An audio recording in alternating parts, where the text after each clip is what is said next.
Welcome to Chromatic Roses. We're a couple of Midwest women cultivate a community at the D&D table. I'm Soren. And I'm Caitie, and this week in the Rose Garden, we are talking about character alchemy again, but this time for Frieren. Frieren the mage. Yeah. What is the full title of the anime? It is Frieren Beyond Journey's End. Right. Yes. So, as I just mentioned, this is a anime that Soren and I have both watched. Yeah. And it is just like, I mean, it's very good, but also a little bit low-hanging fruit in that it is an adventuring party. Yeah. It's so about an adventuring party. Naturally, D&D folk are going to be like, oh! Yeah. I will say, I can't remember... I'll have to talk with TJ and see if we can link the video or find it. But there was someone who posted a video about how well it's written, though, and that it feels like, you know, it's not a Lord of the Rings like continuation because it has none of those characters, but it has a similar like nostalgia and like honor like given to adventuring and like the party and like every single character. And there's a lot of attention to detail in this manga and anime. Yeah. Yeah.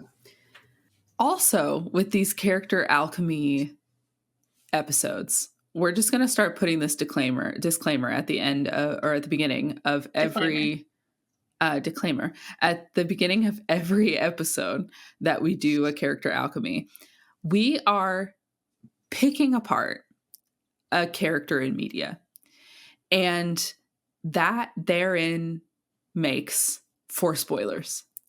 So if you are not interested in hearing spoilers about Frieren Beyond Journey's End, this is not the episode for you. So it's okay. Now is your time. Exit. We'll wait. Love you so much. Love you so much. See you later. See you next episode. Okay, love you. Bye. Also, when you finish the anime, come back and watch this episode. Yep. If you don't care, then proceed. But know that there are spoilers. There are spoilers abound. Okay, and we're gonna get into it. We're gonna talk about it, and I just want to start putting this at the beginning of episodes so that we don't feel like we have to every time we start to say something that you might not know if you didn't watch Frieren. We don't have to go, well, spoilers. I'm shocked we didn't do that like with the first one. So the thing is every time we've done one of these, we start talking about it. And in the middle of talking about like who this is, we go, oh, well, spoilers if you don't want to know about. And so like, I'm just going to make a note every time we do a character alchemy. Every time in the intro, I'm just going to say a thing about like, P.S. spoilers. And then we won't have to say it anymore throughout the middle of the episode. It's going to be so good. Yeah. So we're specifically talking about the title character today, Frieren, who is an elven mage. Correct. She is incredibly young looking, but she's very old. She old as hell. But she's like young for elves. Like she is not herself grandma. Right. But she is like thousands of years old. Right. She went on an adventure with an original party, and it took like 10 years. 10 years, and like I'm sure a bunch of us have played this out in D&D before, but 10 years like for elf is like so yeah, nothing. So she's like, yeah, gosh, this was so short, like so nice to meet you all. Headed off to my next thing. Yeah. So her original party was made up of five? I think 3. You've got Himmel, Eisen, and Heiter. Plus her, which is 4. Okay.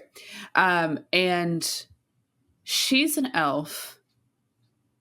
2 humans? 2 humans and 1 dwarf. Dwarf, right.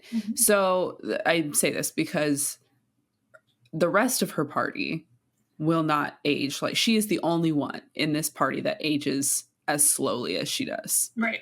And the whole thing that I feel like you come to learn about Frieren while watching it is that she does not realize that her perception of time is different than the people around her.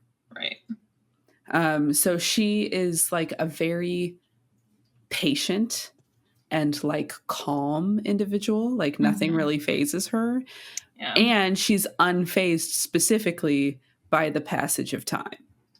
Yes, she is not bothered to take 6 months to complete a task. Right. Like, and because of that, she appears very aloof and insensitive because she is so unbothered by the passage of time.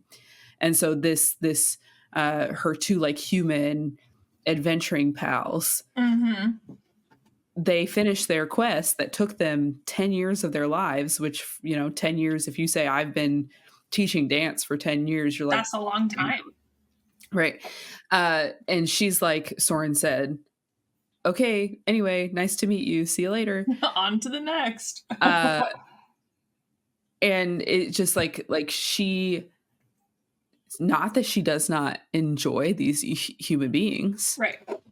But that was just such a small portion of her life that she doesn't understand the impact that like quest had on their lives. And so therein lies the dominant like theme of the show and the manga is Frieren learning more about humans or short-lived like creatures and life beings for the sake of learning, because she has taken them for granted a few too many times and like not realized their worth while they were, present in her life. Yeah. And she does have some moments where she like literally puts friends to rest. And that's like, it's kind of like, I don't want to say out of body, but it's very weird for her. Yeah. She's like, I know this happens. I know you're so, I think she uses the phrase at one point, like, humans are so fragile. Their lives are so short. Like, of course you're going to die, but like, why didn't I spend more time trying to get to know them? Yeah. So yeah, that's like one of the big things we'll be talking about today with Frieren is that kind of theme. But there's also plenty of technical shit that has to go into Frieren. She is OP. Yes. So I'm trying to think if there's anything else to talk about her outside of the mechanics, because we'll get to the mechanics after we will. Our role with it. I would also point out that she's not a morning person. Sure. She hates the mornings. She loves snacks and treats. Truly, she is just like, in some ways, she is just the millennial woman. But she hates mornings. She can get really grumpy. She's super prone to getting eaten by mimics because she always thinks there's like a tome. She's always looking for grimoires. She's looking to collect spells. And so she falls prey to any opportunity to maybe get more magic. So she winds up in mimics frequently. She does struggle. I think she presents some, I think this just comes through because she's elf and maybe because of other reasons, but she misses social cues a lot and she doesn't like pick up on like strategic speech. She's like, give it to me straight and then I can give you an answer. She doesn't do well with flowery conversations. Sure. Yeah, I think she is very one focused. I feel like one mind. Yeah. It's not quite what I'm thinking of, but it just like her whole goal is to collect rare spells and like everything else is just like extra.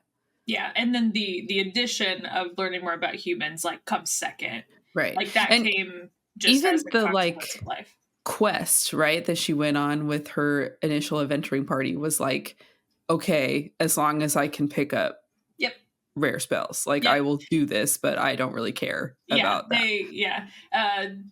We'll probably put this in either the title card, like when I make the thumbnail or something, but like spoilers ahead. Yeah. But yes, when Himmel the hero and the rest of the party approach her to ask her to join the party, she's like, I would rather be looking for spells. I could be doing that instead. Right. And they needed her unique and ridiculous strength and power to help them. So they were like, yeah. Collect all the spells you want, but we need you. And you're so cool. Right. Yes. So as we watched this show, it came out in 2020, I think I read. Like, it's relatively recent. As you watch the show, you also are slow to find out her whole deal. So, like, you don't understand that she's not a morning person right away. No. You don't understand that she, you also, like, she comes off as aloof and insensitive to the audience until you've watched, I don't know, the third of the show. And the then more like, interaction she has with other characters, the less she is isolated and alone, the more like you get to see the facets of Frieren. And when she is isolated and alone, you have those like solo moments. I think they do a good job of making it clear that she's not aloof. She comes off as aloof. Here are all these moments where she's clearly coming off as aloof. And then when she's by herself, she's like very inquisitive and just like slow, like a turtle. Like, she's like a big turtle. She's just kind of slow to move, to do things, to make decisions. And she has fond memories of her adventuring party, and she'll revisit those sometimes, and she'll be like, why were they so this way weird? Yeah. Like, I don't get that. Right. And it's like, she's not insensitive toward them or aloof toward them necessarily, but she just like doesn't understand, and her life moves so slowly that she has time to think about it. She has time to ponder. Yeah, she's not going to sit there and try to figure it out right now. I'm going to observe them for 10 years and then think about it after the fact. Yeah. Yeah. So I think the biggest things that I would want to take away from this is she's an elf. She's a mage. Got that one checked off. She's old for everyone else around her, but not to herself. Yeah. And to other elves when she does come into contact with them. Sure. And she is hyper focused to her goal. Right. And is so hyper focused to that goal that she misses some of the stuff that's going on around her. Right. She's a little unaware of her surroundings. I had a thought in the middle of that. Oh, do we want to talk about her like backstory at all? Sure. Yeah. So I have the Frieren Wikipedia page up in front of me. So here's what that says. Frieren was initially raised in an unnamed village which was destroyed in an attack by the Demon King's forces. Escaping from this raid, she was taken in by a human mage named, how do they say it in the dubbed version? Flamma. Okay. We listened to the sub version, so I don't know. Anyway. The English, yeah. She began learning magic under her tutelage. Centuries later, she joined Himmel's party, and after a 10-year journey, their party defeated the Demon King. That's like kind of glossed over, because Frieren doesn't care. Well, she does care, but like we don't know that for, like you said, like the brevity of it is not understood until we've watched the show a little longer, read the manga a little bit. But that's how the show starts. Is like, we did it. Yeah. Time to celebrate. Okay. At the end of that, she's kind of like, to your point, she says, "Okay, nice to meet you. See you later." And like they're like, "Aren't you glad?" And she's like, "Well, sure, but I've got other things to do. So see you later." Yeah. Oh gosh, one of my favorite. It's literally in the first episode. I can't remember all the lines perfectly, but it's them celebrating the victory. Everyone is talking about like the beautiful. There's like a meteor shower. There's Yeah. a meteor shower. It's beautiful. And Yeah. Fear was like, nah, like there's a cooler place to see something like this. And they're like, oh really? Where? She's like, well, it won't be back around for 50 years. Yeah. Doesn't So matter when to it's you. when it's back, I'll take you. Yeah. Yeah. And Yeah. she does, but like, Yeah. Yeah. The party disbanded after this victory. So they win. And then, like we have mentioned now maybe 4 times, she's like, anyway, see ya. and they all have like other jobs and duties. Yeah, Like they yeah. really did join like every other D&D party. Like they all had other goals and then they split up. It's kind of a cool example of watching a party like disband and go back to their lives. And I think that might be an interesting section of this because, I don't know, in my campaigns, we don't get to the point of disbanding. Yeah, because we don't see that. We all want to stick together. Right. Because like we're going to be playing this until we're not, you know? Right. Yeah. And even on the final episode, I feel like a lot of time, the final session, I feel like the story ends in some sort of victory, but there's not like a guaranteed epilogue of like, okay, so what happened after that? Sometimes there is. Sometimes we don't get the black screen with title cards telling us where everyone ended up. Right. So I think that's an interesting view of like, in my experience with D&D, it's like this party has done so much together. They must be together forever. Right. Forever and They're ever. so close and they love each other. But this section, this portion of the episode, which again is the first episode, they win and they clearly have camaraderie, but I wouldn't say they're like their newfound family. Right? Yeah, I would like I would say the character that probably displays that attitude the most is Himmel. Yes, yeah. He's the ultimate camp counselor. So true. How tragic is the slow drip of realizing that Himmel was like into Frieren? He's in love with her. And she had no idea because she wasn't paying attention. Yeah. And like as she starts to slowly, and I mean slowly, realize it throughout this first season, and you're just like, babe, ow, what? How dare you? It's painful, and I think it makes the story like all the better like because it's so frustrating and so painful, and like I think I cry every single time I have watched like Himmel's funeral, and when they actually like bury him and she starts finally crying and she's like, why didn't I try to know you more? And I'm like, yeah, why didn't you? Why didn't you? A beautiful little blue-haired idiot. He loved you. Was he a little narcissist? Yes, but that's okay. He's cute. There's room on the floating door for both of you. Oh my god. And my literal, one of my favorite episodes is when they get a random commission, and it's after Fern has joined the party. Joined Frieren, because it's just her at that point. But it's after Fern joins her, and Fern's like, why are we taking all of these like dumb like quests and commissions and stuff? And she's like, well, I mean, they just keep giving me spells, so that's why I'm accepting them. And they get one to clean up Himmel the Hero's statue. Yes, yeah.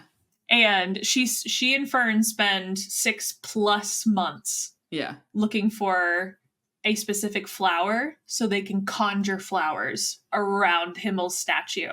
Yeah. But you are interested, at least I am. I was interested, entertained, and like all up in that story like the whole time. And I think that's because again, it's been a hot minute since I've actually watched the whole thing. if I'm not mistaken, I believe this is one of the first times where you start to see Frieren. This is like as close as she can get now to hanging out with Himmel. And Yeah, so like kinda. that's like one of the first times that you're like, ha, Ha ha ha. ha. Ha ha ha ha. So you did like him. Got it. I love when they actually make the flower field. Well, they find the flower, and there's a quick flashback scene to when she was with the original adventuring party. Mhm. They had, I think it was like a break in their schedule or something. They were by some abandoned like church ruins, and she made this giant flower field for them to just like hang out in and enjoy. And so like Heiter and Eisen, like the dwarf and the priest, they go off and they're just like la la la la la, and you get to see Himmel and Frieren just like in this flower field. It's so beautiful and like so sincere and earnest, and it's so adorable. And so then it flashes back to the scene, and she just has a couple moments of like these teeny tiny smiles, and it's like, oh, you're not as dumb as you look, Frieren. I also think that this is an interesting contrast to how I think elven stories get told most often. Sure. Which is, I'm thinking of Vox Machina. Okay. There's like a whole thing of Keyleth understanding that she will live longer than any of her friends. And because of the voice of the Tempest and how her aging slows and all this kind of stuff. Right. And she's like really distraught about it. And like that is a source of uncomfort for her. And like preemptive grief almost. Yes, right. Yes. Versus Frieren, who knows she's going to live forever and is like, so what's the point in getting to know any of these people because they are but blips on my timeline. And even then, I don't even think she has even thought that far as much as she's like, I think oftentimes what I see in the show is she forgets that she doesn't have time with these people to get to know them, because all the long life species, like she says it to Eisen at some point, like he's also a long life species, but not nearly as long as an elf. And they have a couple of interjections back and forth where they talk about time passing and not being a big deal. But Eisen gets it more. Yeah. I think because he's, not an elf long life species. But yeah, so she's just like, oh yeah. Oh shit, I didn't have time to do that. Yeah, right. Right, Frieren, very good. Yeah. So yeah, that's Frieren, the mage. She does have very high level magic. She has received a moniker. Do you know what the moniker is? Yeah. Are you looking at it on the wiki page? I already have it. But do you Frieren the Slayer? Yeah. So like, but which is hilarious when you find that out. Do you love that? Well, I mean, yes, but it's like in the context of the story. Yeah. She seems like so passive and like kind of harmless. Like in that, she is good at magic, but like, she's killed a lot of things. Yeah. And I can't remember. It's during the arc where they're basically like negotiating with the very sophisticated demons that are like trying to manipulate them essentially. Right. But they're connected to Aura, the big pink pigtail haired lady. And there's a conversation, I think somewhere in there, about how well Frieren cloaks her her mana. Because in this world, if you are a magic wielder, like hiding your mana is like, it's not cheap, but like some creatures think it's cheap. Some think it's like a badge of honor to just like let it be present. Mana is something that you can like literally feel and see coming off of a magic wielder. And for Frieren, she suppresses it. So she like nearly like brings, if it's like a big like semicircle dome, if it's a big dome, she like sucks it all in till it like holds on to every part of her. Yeah. So when she lets it out, it makes a statement. It's a way to make people underestimate you. Yes, and she says that, and I really, really like that concept. Like, so if you don't let them know how powerful you are, then they think they're hot shit, and then you suddenly show up and are like, you thought. Yeah. Bitch, you thought. Bitch, you thought. Great. Well, is there anything else you'd like to dive into as far as who Frieren is? I think we've talked about it. I also just love how slow she is to pick up on some cues and whatnot. Like there's some clumsiness to her in that she was very easily, like, socially not manipulated, but in a way manipulated by the priest to train his, like, adoptive daughter to become a mage. Simply, like, he asks her once, she says no, she'll get in my way, but like sorry. And then he's like, okay, cool, no problem. Well, while you're here, would you mind deciphering this text for me and then teach Fern magic that you feel is, like, suitable or whatever. And then Fern pops out this, like, incredible mage. And and she's like, wait a minute. Like, a little too late. Yeah. So keeping in mind that, like, while I think she's a really good example of book smarts, not street smarts. Yes, I would agree. She has very low insight areas. And just maybe insight is a low score for her.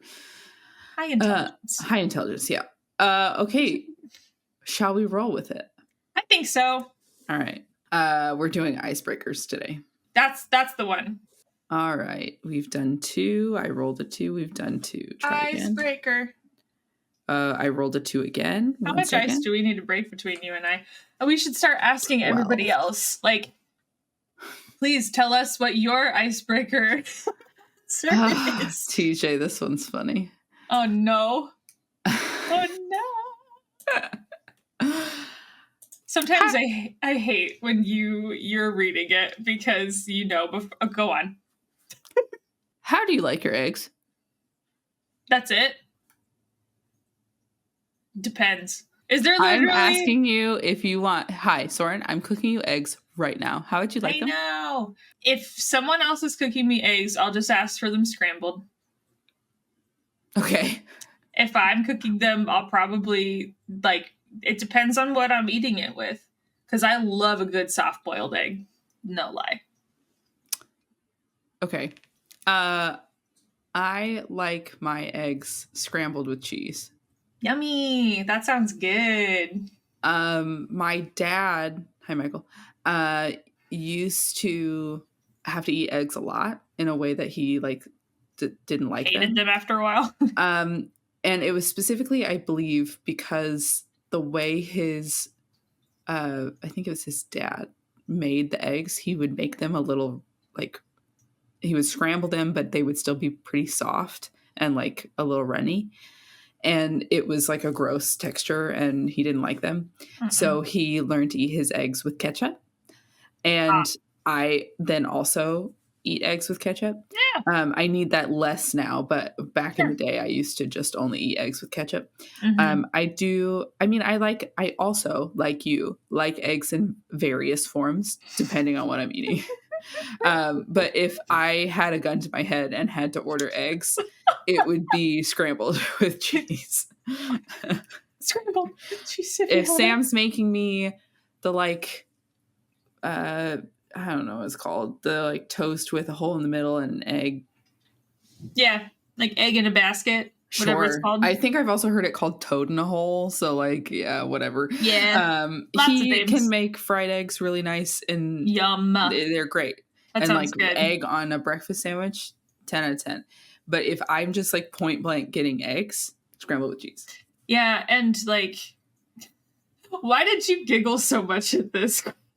Because it's such like it's not a question. You just ask. He knew. People. Well, he knew that we would be able to tangent. When I, because he knows I love look eggs. At a list of icebreakers, I never expect to see how do you like your eggs. I feel like that's a really good question, though. Sure. I just, when I'm doing a question of the day with my dance students, I'm not like, all right, well, I've asked you what your favorite candy is. So now it's time to ask how you Your like your favorite eggs. color. Oh, Yeah. I see. Well, now you have a new one in your pocket. I don't know if my students will know how to answer that, but we'll Sure, see. they will. The other way I love eggs, and if my friend Rose is listening, hi Rose, we in college would obsess over fried eggs, over stuff like bacon and like roasted potatoes. And so you get that egg on top of everything, and then you crack that yolk, and it just gets over everything. It's so good. I think because my dad was averse to eggs in certain scenarios, I did not grow up eating a lot of eggs. Sure. So the only way I ate eggs growing up were scrambled. Mm-hmm. And so I didn't try that until college, but I was like a strictly scrambled egg kiddo growing up. Sam has taught me more about eating eggs than anybody He's taught else. me so much. I think at this point. Well, Rosebuds, how do you like your eggs? Yeah, tell us and be as specific as you want. And let me be clear. I know we all like eggs in different scenarios for different reasons. Yeah. I'm saying there's a gun to your head and you have to order eggs and you don't know who's making them, but you have to order them right now. How would you like your eggs? Yeah. Anyway. Great question, TJ. Back A+. to it. A++++. All right, so let's make Frieren into a D&D character. Let's freaking go. As a reminder, we're not making the D&D character named Frieren. We're making a D&D character that is inspired by Frieren. Okay? Yes. Sorry, I had a thought. Okay. I think it's safe to say she's an elf. And yet. What do you mean? What? Well, I was going to say, like, yes, elf. Sure. Yeah. I think there is a tangential version of this where you pick another long life species. Okay. That's all. Oh, okay. That was my other thought. It's like, you don't have to go elf. You can pick a long life species. Sure. Period. Yeah. The point is they live a long time. Yeah. Main theme. Yeah. Long life. And I would say that when picking then an age for your character, she is not about to die. She is not elderly as far as elves go, but she should be significantly older than anybody else in your party could be. Yeah. She needs to have lots of rings on that tree trunk. Yeah. And still plenty of life yet to live. Yes. But she has lived longer than most people at this point. Mm-hmm. Because Frieren learns spells via books, to me, that means we're looking at a wizard. I was going to literally ask you. I was like, which magic user is the book one? It's the wizard. Yeah. And wizards don't super have subclasses like the other ones do. Right. They have arcane traditions. So you're picking a school of magic to learn, to specialize in. Mm-hmm. This is kind of where my brainstorming stopped because I cannot remember specifics about Frieren's magic. If I remember right, it is kind of... Put me in, coach. Yeah. Okay, so here's my question. Yeah. Is it not just kind of like magic TM? You know what I mean? Like just kind of like trademarked? Oh. Just magic. You know what I mean? It's, yeah, there are no like recitations that she gives. Like it is all her knowledge and like magic skill, the way it's portrayed in the manga and the show is she's done all of the book work. She doesn't have to recite shit. She already knows all of the sigils and stuff. So it's a lot of like sigils that pop up and blast something or create something, or she can duplicate herself. Like, right. So it's that like, it's not, when I have seen portrayals of magic, you know, it's a druid because it's nature, you know, like you see the vines happen druid. You know, it's divine because it's a yellow glow. Right. Frieren's magic does not, in my memory, have like an identifier that makes it a certain kind of magic. Yeah, I mean, the main thing is she wields a lot of her power through her staff. So Right. like she does have an item that she channels shit through. Yeah. I don't know that she has to have it though. Her personally. Yeah. But she does have the staff. Yeah. But yeah, she is not like Gandalf equal wizard like type of wizard. Like she is, and she's categorized as a mage, but we don't have that like in D&D. She fits more of a wizard type. I think mage equal signs wizard. I don't think. Yes. I think those are interchangeable. And in that universe, mage equals you wield magic, period. Sure. So the reason for all of that is because I am looking at a list of arcane traditions, and all of them seem pretty much fine. I would say there are some of these, like, I'm just on Wikidot. So this is pulling stuff from lots of source books. Right. I would say blade singing doesn't make a lot of sense. I would say chronergy doesn't make a lot of sense. Divination doesn't make a lot of sense. Enchantment doesn't really make a lot of sense. Graviturgy doesn't make a lot of sense. Necromancy doesn't make a lot of sense. Like those things that are very clearly something specific, to me, is out of the realm of reason for this character. So you could do abjuration, evocation, illusion, transmutation, conjuration. I think all of those things make sense to some extent. I agree with that. And what about Order of Scribes? Is that Order of Scribes? Let me just look at it. Yeah. Magic of the book. That's what many folk call wizardry. The name is apt, given how much time wizards spend poring over tomes. Rare to see wizards traveling without books. Among wizards, the Order of Scribes are the most bookish. It takes many forms in different worlds, but its primary mission is the same everywhere, recording magical discoveries so that wizardry can flourish. While all wizards value spellbooks, a wizard in the Order of Scribes magically awakens their book, turning it into a trusted companion. All wizards study books, but a wizardly scribe talks to theirs. Yeah, so I mean, if you're really wanting to lean into the book side of things, like, yes, I think that would make sense.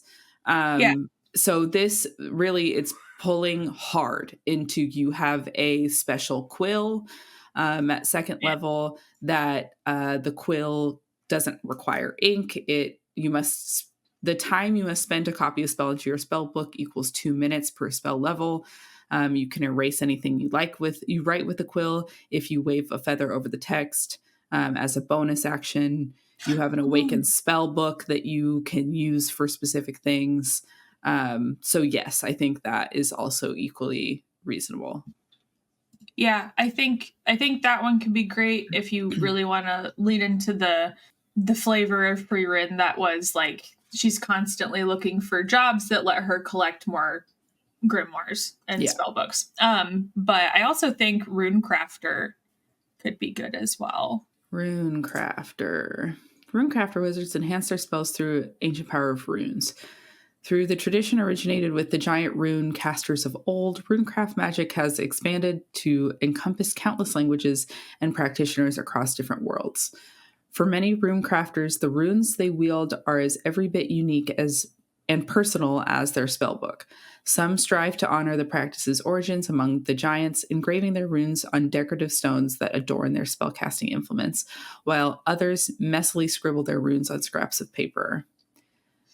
So that could also play into some of the visual that you see, if that is interesting to you. Yeah.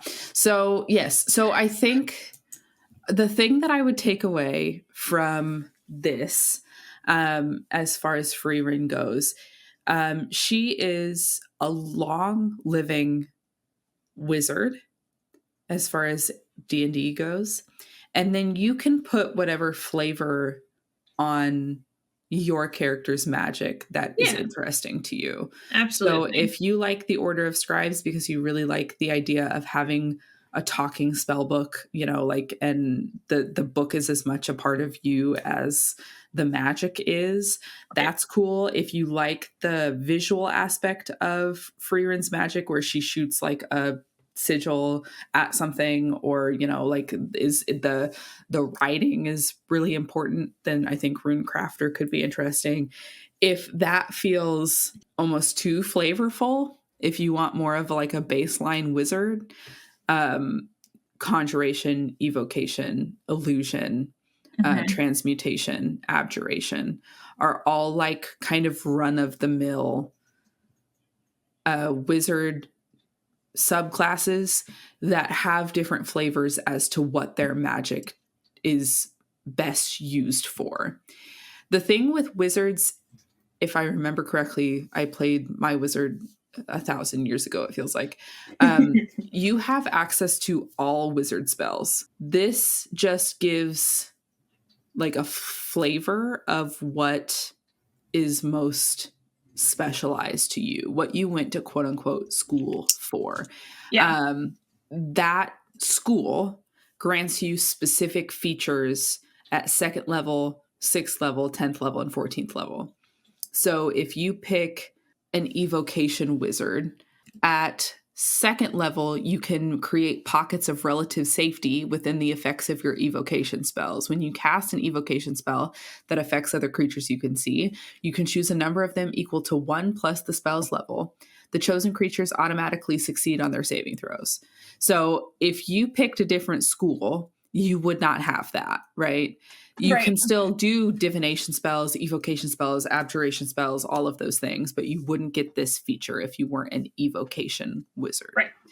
So I think the thing is just you as a player have to pick the flavor that you think is most interesting to you. Yeah. And then the like actual Frieren side of things, I think, comes in role playing. So I feel like the mechanics of her is that she's a wizard.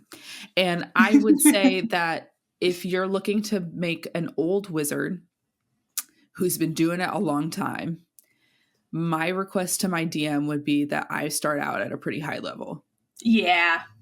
And that is something that you might need to work out with, because that affects balancing and stuff like that. If you're starting at level 15 and everybody else is a level 2, like, it's just, there's going to be just some one stuff shot with that. shit. Yeah.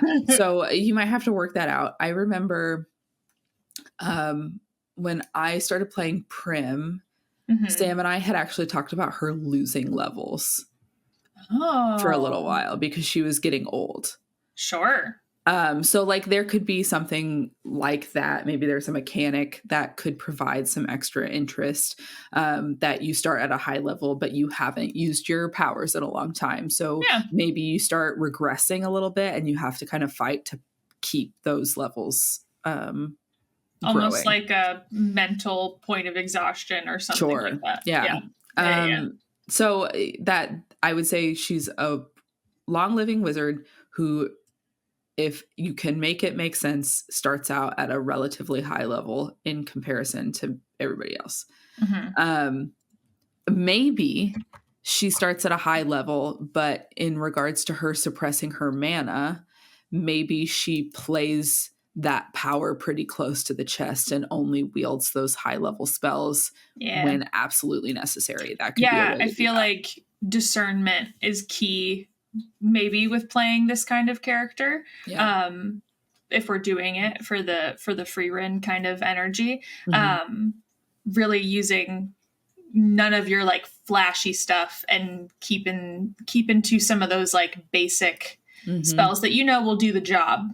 Yeah, they're utilitarian. She almost only uses cantrips and that second level so or lower. Cool. and then a big fight is happening and she's been using all of her low level stuff and nothing's happening. So she's like, all right, bet. Okay, and she throws a 10th level this is not real, a 10th level fireball and just annihilates them. And everyone's just like, smacks them. And then, yeah, and like definitely playing off the like, all right, so on to the next thing. Yeah, and then like being really chill about it afterwards. Yeah, and then so like from a RP standpoint, I think this character is just really logical and unfazed. And a little bit emotionless when it comes to some of the like inter-party conflict and drama and all that kind of stuff. Just like kind of unfazed. This character isn't going to have a lot of emotion until she's been with the group for a long time. Yeah. Like she has to know them pretty well. They have to know them, whoever you make.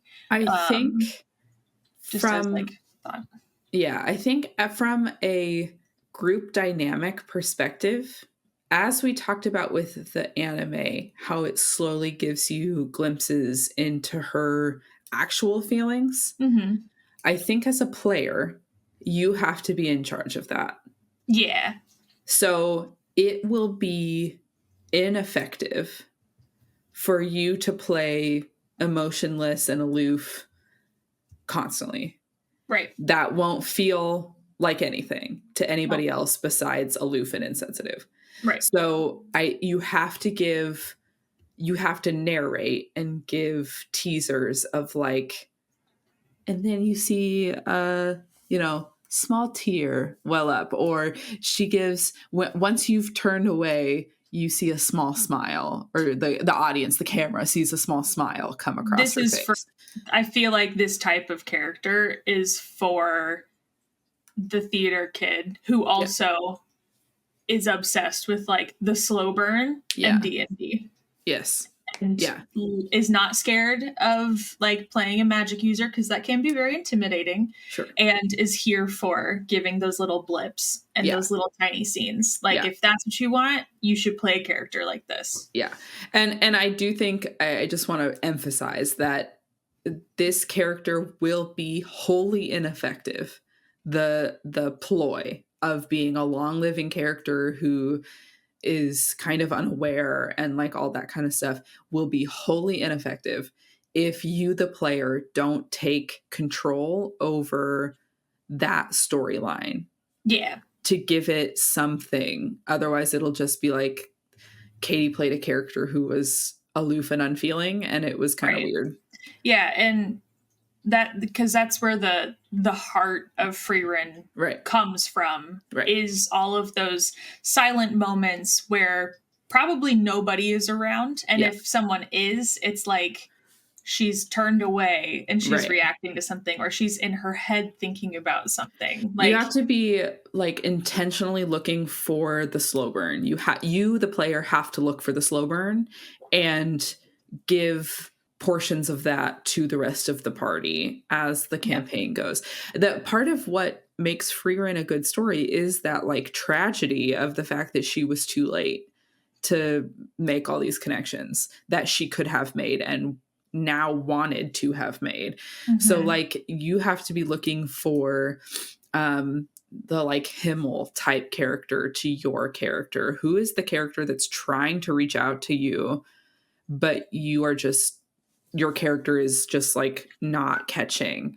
And do you want to play that as the character who's been trying to reach out to you dies and now you are regretting your choices? Or do you want to play it a little bit different to Frieren, and it takes your character a while to figure it out, but you eventually figure it out? Yeah, you certainly don't have to one for one do the plot of Frieren, but Caitie's absolutely right. Especially because, D&D groups meet so infrequently. Holler. It might progress faster per session for your character in real time. And if you're worried about doing all of that yourself, I would also recommend filling your DM in on what it is you're trying to do, and maybe they can help you find some of those moments, or they can prompt you to say like, what is your character feeling in this moment, and you can kind of generate some of that stuff. I think that's great, and that's something that I appreciate that Sam has done every once in a while, is like, we're in the middle of something, maybe a lot of people have been talking, and then Sam will like turn to another player and go, so what's Laura thinking? Right. Where is your character's head at? Yes. So yeah, I think this character could be really interesting. I think there's a lot of room for kind of plot twisty vibes and exciting changes in character and stuff like that. I think this is a kind of character that you, the player, have to be very committed to and motivated by to be able to give those cool moments their like due diligence. Yeah. I think this character would be great for someone who maybe like kind of comes up with headcanon stories and like enjoys writing, or again, like I said, a theater kid who just really loves the story. Maybe book people who love a slow burn, really lean into that. This could be a good character for a lurker. Yeah. Because you're already kind of you like being in the background a little bit. Yeah. Here's my caveat. Your character archetype pie needs to have some strategist. Yeah. Or a little camp counselor. You know, like it has to have a little bit of something of one of those like more long game RP tendency leaning, because if it's a lurker that all they do is show up and do friendship and then leave, it's going to give you that ineffective character. Right. So you got to tie in something else, a little more spice. But this could, if you are somebody who prefers being in the background, this could be a character that works really well for you, but gives you those like big like, oh damn moments. Oh whoa, that was cool, I didn't see that coming. Kind of moments that give you some of those like RP payoff times. Agreed. This whole episode I've been like, could I play a character like this? I don't know, I really like to talk during D&D. I think I'm thinking about, as I typically do with these kinds of things, I'm thinking about our party. And who would enjoy characters like this. I think Sam would smash a character like this. Oh, totally. Yes. And he would be very strategic and like give you these like chef's kiss crumbs of like, oh, there's something happening there and I don't know what it is, but like more peas. My goodness. But also I feel like honestly, and I don't know how frequently he keeps up with this, so like, hey, if you're listening, I think Justin could smash a character like this. Oh yeah. So it would be such a cool payoff. Like if you could commit to it and get some good like headcanon motivation, and we met frequently, which we are starting to do, I think it would be quite good. I do too. Okay. Do we feel like we've successfully I feel yes. Frieren? Yeah, I think so. I'm sure at this point in the episode, TJ will have put 1,000,001 gifs of Frieren, this, that, and the other across the screen. I hope you've enjoyed them all, because we won't get to see them until the episode comes out. But yeah, I think we just about covered. We did the dang thing. All right. That's it for us this week. Thanks for spending time with us today, and thanks to Noah Trumbull for the use of our theme song. There's a link to his Instagram in the episode description, so you can go and see what he's up to and follow his band and do the whole thing. And it's great. You should do it.